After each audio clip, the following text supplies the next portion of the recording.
Баршаңызға сәлем, сіздермен пайдалы кеңестер арнасы. Фолий қышқылы. Ең алдымен арнама тіркелуді ұмытпаңыз. Жер бетіндегі кез келген тіршілік иесіне дәрумендер қажет. Бұл органикалық қосылыстар организм шығарады немесе тамақпен бірге қабылданады.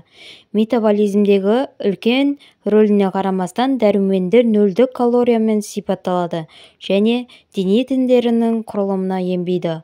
Ғылым оларды жақсы зерттеді, бірақ дәрумендер қарапайым адамдар үшін жұмбақ болып қала береді. Мен фолий қышқылы дегеніміз не?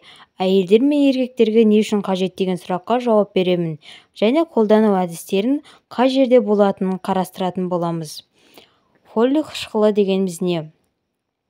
Адам ағзасы фолий қышқылын синтездемейді, бірақ оны тамақпен немесе ішекте өмір сүретін микроорганизмдердің синтезі арқылы алады.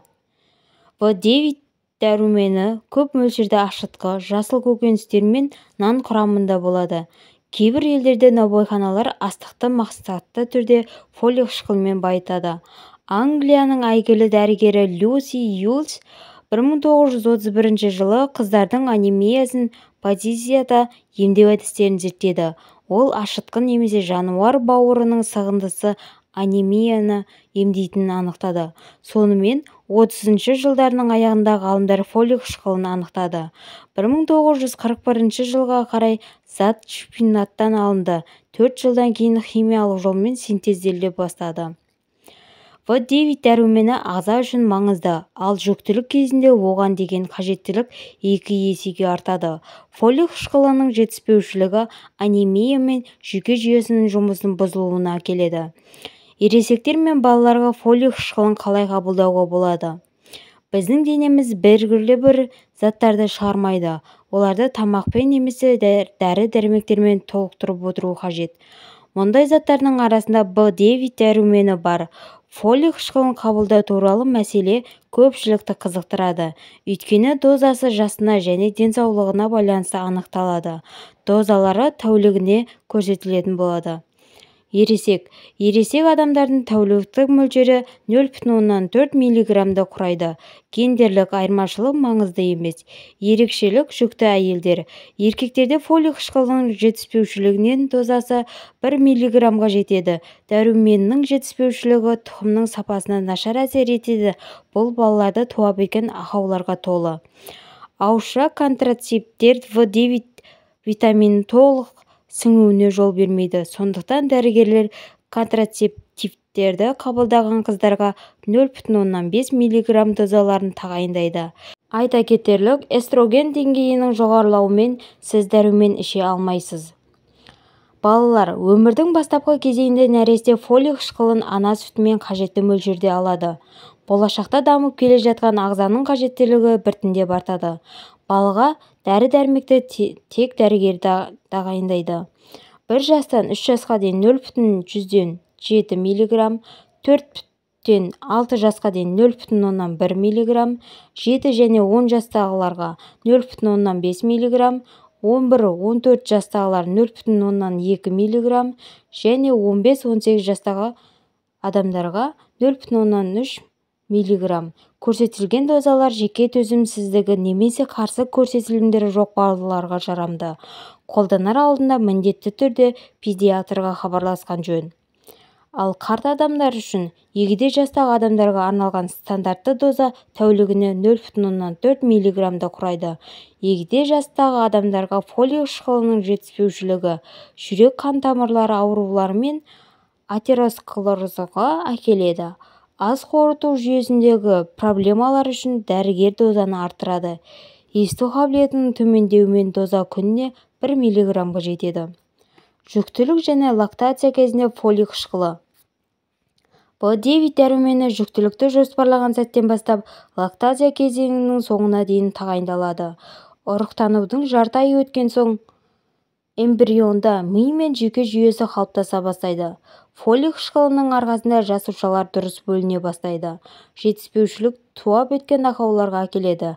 Оларға мыналар жатады: ерінді жарық таңдай, нәрестенің ақыл-ой және психикалық дамуындағы бұзылулар, Егер сіз гинекологтың ұсыныстарын елемей дәрумен ішпесеңіз, мерзімінен бұрын босану немесе плацентаның бөлінуі мен өлі туылу ықтималдығы едәуір артады. Ғалымдар В9 витаминін қабылдауы апатты жағдайлардың дамуын болдырмайтынын дәлелдеді.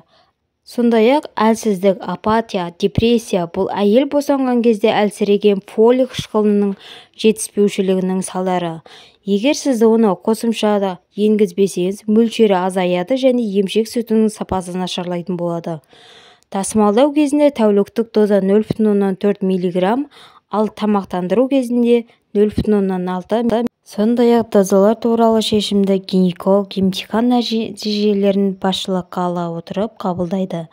Дозаны жоғарылатады егер: бірінші, эпилепсия немесе қант диабеті байқалған жағдайда, отбасында туа біткен аурулар бар болса, әйел қышқылдың сіңуіне кедергі келтіретін дәрілерді қабылдауға мәжбүр болған жағдайда, бұрын балалар фолий қышқылына тәуелді ауруымен туылған болса. Гинеколог жүктілік кезінде витаминдердің мөлшерін анықтайды, ыңғайлы дозаны өздігінен таңдауға тыйым салынады және ауыр заттарға алып келеді. Дені сау әйелдерге прегнавит немесе элевит есірткілері тағайындалады. Жоғары дозаны қажет ететін қыздарға афофолик немесе фалацин тағайындалады. Күніне қанша таблетка ішуге болатындығын білу үшін препаратқа бекітілген нұсқаулықты мұқият оқып, гинекологпен кеңесу қажет. Фолий қышқылы не үшін қажет? Фолийдің ағзадағы рөлін қарастырайық. Ол эритроциттердің пайда болуына және құрамында темір бар ақуыздың синтезіне қатысады.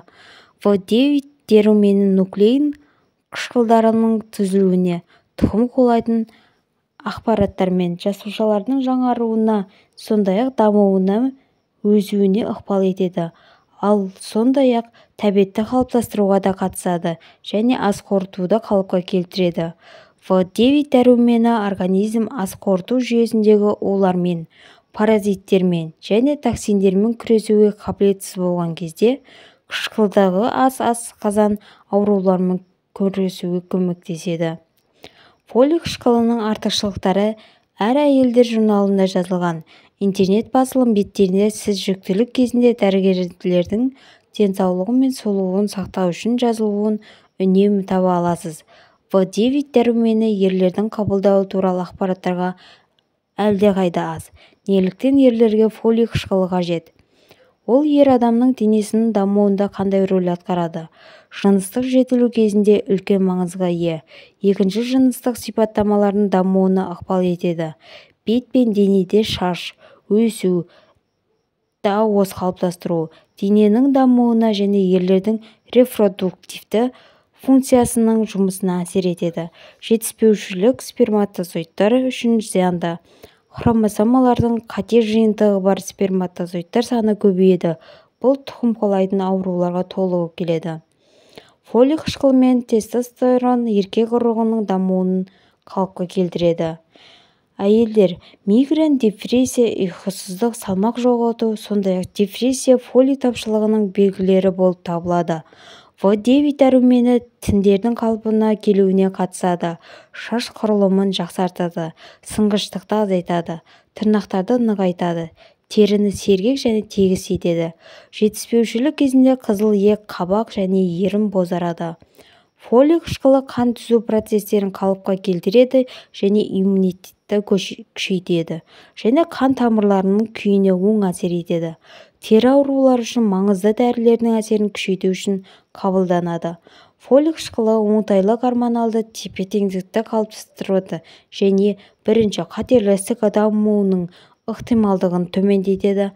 Жасөспірім қыздарда етеккір циклін қалыпқа келтіреді, менопаузаны кешіктіреді, ұрықтың тұжырымдамасын жеңілдетеді және бірінші триместрде дұрыс дамуына көмектеседі. Сондай-ақ босанғаннан кейінгі депрессияны емдейді. Ал балаларға арналған фолий қышқылына келетін болсақ, педиатрлардың айтуы бойынша, В9 дәрумені баланың ағзасында ас қорыту жүйесін қалыпқа келтіреді. Ішек пен асқазан проблемаларын болдырмайды. заттың жетіспеушілігі дұрыс емес тамақтанудан, дәрі-дәрмектермен дұрыс әрекеттесуін және ішек арқылы дәрумендердің нашар енуінен болады. Гастроэнтерологтар дәруменнің жаңа жасушалардың пайда болуына және сақталуына ықпал ететіндігін, ДНК-да болатын организмдегі қауіпті және зиянды өзгерістердің алдын алатындығын атап өтті. Жалпы ата-ана жас кезінен бастап баласына дұрыс тамақтануды, балалар театрларына баруыны, жүйелі түрде серуендеуді және спортпен айналысуды көздейтін салауатты өмірге деген құштарлықты оятуы керек. Фолий қышқылына қарсы көрсеткіштер. Дәрігер ретінде В9 витамин дәрі-дәрмектер ретінде қабылдаңыз. Аз мөлшерде бұл қауіпті емес, ал артық дозалану қозғыштықтың жоғарылауына, ас қорыту жүйесін бұзуға және бүйректегі функционалдық өзгерістерге әкелуі мүмкін. Қарсы көрсеткіштерін атап өтетін болсақ, аллергия, төзімділік, демікпе, бүйрек қызметінің бұзылуы, онкологиялық сипаттағы аурулар, В12 витаминінің жетіспеушілігі. Кез келген дәрумендер мен дәрі-дәрмектерді қолдану, әсіресе жүктілік кезінде дәрігермен кеңесу қажет болады. Қандай өнімдер бар? Дене В9 дәрумені қажеттілігін өз бетінше жаба алмайды. Витаминді кешендер және оның құрамындағы өнімдерді қолдану көмектеседі. Көкөністер максималды құрамында жасыл салат, шпинат, ақжелкен, қырыққабақ және брокколи. Қияр, асқабақ, сәбіз, қызылша мен бұршақ тұқымдастарына аздап аз. Шөптер қалақай, жалбыз және одуванчикте кездеседі. Құрамында қайың, линден, таңқурай және қарақат жапырақтары бар. Сондай-ақ жемістерде өрік, банан және апельсин. Осы жемістерден алынған шырын фолий қышқылының қоймасы. Дененің қалыпты жұмыс істеу үшін аздап В9 дәрумені қажет немесе дұрыс тамақтану, оны қажетті мөлшерде толтырады. Менің берген ақпаратым пайдаңызға жарады деген үміттемін.